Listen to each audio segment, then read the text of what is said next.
మిత్రులారా, మీరందరూ ఒక్కసారి ఈ ఫోటో చూడండి. మీరు చెట్టు ఎక్కే సామర్థ్యాన్ని బట్టి ఒక చేపను పరీక్షిస్తే అది తెలివి తక్కువదని నమ్మి జీవితకాలం బతుకుతుంది.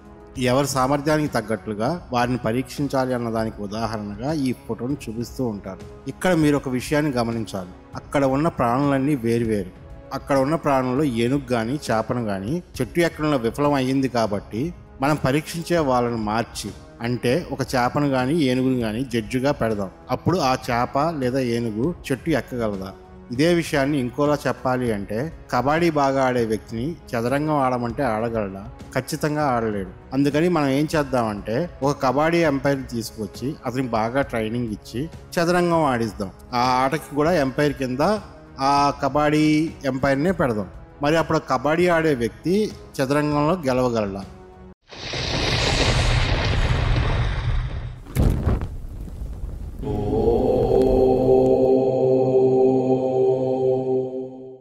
రాహుల్ గాంధీ గారు మాట్లాడిన కొన్ని మాటలు చాలా వైరల్ అవుతుంది. ఎంతసేపు ఏదో ఒక వివక్ష పేరుతో విభజించు పాలించు అనే బ్రిటిష్ వారి నినాదాన్ని పునికిపుచ్చుకున్న కాంగ్రెస్ పార్టీ అనే ఆస్తికి వారసుడైన రాహుల్ గాంధీ ఈ మధ్యనే మళ్ళీ కులాల మధ్య చిచ్చు పెట్టేలా మాట్లాడారు. ఆయన ఏం మాట్లాడారో ఇప్పుడు మనం చూద్దాం. इस चीज को मेरिट कहा जाता है, उसका निर्णय कौन लेता है? मैं आपको छोटी सी कहानी बताता हूँ. बड़ा सुंदर एक्सपेरिमेंट हुआ अमेरिका में. जैसे हमारी IITs होती हैं, उनका जो टॉप एग्जाम होता है उसको SAT कहते हैं. और जब SAT पहले लागू हुआ तो एक अजीब सी चीज आई कि जो अमेरिका में गोरे थे वो सब टॉप कर रहे थे, और जो काले चमड़ी वाले थे वो इतना अच्छा नहीं कर रहे थे, और वो जो स्पेनिश बोलते हैं वो भी इतना अच्छा नहीं कर रहे थे.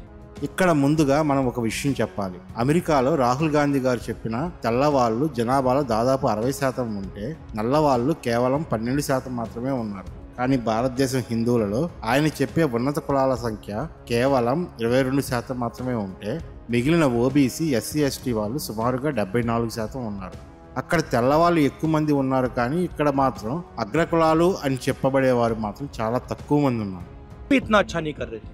तो पहले क्या बोला, पहले जो उनके बड़े बड़े एकेडमिक्स थे उन्होंने बोला देखो ये जो है ना, ये जो काले हैं और ये जो स्पेनिश बोलने वाले लैटिन अमेरिकन हैं, ये इतने मेरिटोरियस नहीं है. इनको मतलब वो बात समझ नहीं आ रही है, इनकी कैपेबिलिटी कम है. और ये काफी सालों चला. फिर एक आदमी ने क्या किया, एक प्रोफेसर ने, उसने कहा एक चीज चेक करता हूँ. जो पेपर लिखे गए थे ना, उन्होंने वो पेपर कालों से लिखवा दिए. सिर्फ उन्होंने कहा कि ऐसे करते हैं, पेपर कालों से लिखवा देते हैं और फिर वो एग्जाम दे देते हैं. पता है क्या हुआ? गोरे सब फेल हो गए. ఆఫ్రికన్ వాళ్లకు, లాటిన్ వాళ్లకు ఇంగ్లీషు కారణంగానో, వారు చదివిన పరిస్థితుల కారణంగానో, వాళ్ళ సిలబస్ కారణంగానో, లేక వేరే కారణంగానో అక్కడ అలా జరిగి ఉండొచ్చు. కానీ ఇక్కడ మన దేశంలో ఒకే వాతావరణంలో పెరిగి ఒకే సిలబస్ చదువుతున్న వారు ఒకే పరీక్ష రాస్తే అది పరీక్ష పెట్టే వాళ్ళ కారణం ఎలా అవుతుంది? ఎవరు పరీక్ష పెట్టినా ఆ సిలబస్ మీదనే పెట్టాలి, కానీ ఇష్టం వచ్చినట్లయితే పరీక్షా పేపర్ని ఇవ్వడం లేదు కదా. मतलब जो सिस्टम को कंट्रोल कर रहा है वो ही मेरिट डिसाइड कर रहा है. अब मान लो आप किसान के बेटे हो और मैं मतलब किसी बड़े ब्यूरोक्रेट का बेटा हूँ. अगर आप एग्जाम लिखोगे मैं फेल होऊंगा ही होऊंगा, और अगर मैं एग्जाम लिखूंगा तो आप फेल होगे ही होगे.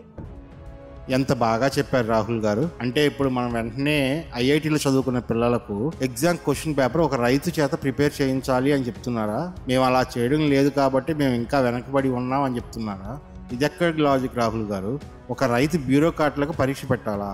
దాన్ని మళ్ళీ ఒకే కాలేజీలో ఒకే గురువు దగ్గర ఒకే సిలబస్ చదివి పరీక్ష రాసే వాళ్ళతో పోలుస్తున్నారా? तो ये कहना कि भैया ये मेरिट से आया, ये मेरिट से नहीं, सवाल में है भैया वो जो ऊपर बैठा है वो कौन है? అంటే మెరిట్ అనేది అధికారంలో కూర్చున్న వాళ్ళు మాత్రమే నిర్ణయిస్తున్నారు. ఇప్పటిదాకా మెరిట్ ఉన్న వాళ్ళు ఎవరు నిజంగా మెరిట్ లేదు అనే కదా రాహుల్ గాంధీ గారి ఉద్దేశం. అంటే మనకు స్వాతంత్రం వచ్చాక దాదాపుగా 60 ఏళ్ల పాటు పాలించిన మీరు చేసింది ఇదేనా రాహుల్ గాంధీ గారు? మీరు అధికారంలోకి వస్తే మళ్ళీ అలాగే చేస్తారా? పాపం రాహుల్ గాంధీ గారు మర్చిపోయారనుకుంటారు, ఈ దేశాన్ని ఎక్కువ కాలం పాలించింది వారి కుటుంబమే. या वो जो ऊपर बैठा है वो कौन है? वो पहले मुझे बताओ. अब अगर आप मुझे कह रहे हो कि IIT का जो एग्जाम लिख रहे हैं वो सारे के सारे अपर कास्ट के हैं और दलित फेल हो रहे हैं, तो फिर एक काम करो, दलितों से लिखवा के दिखाओ.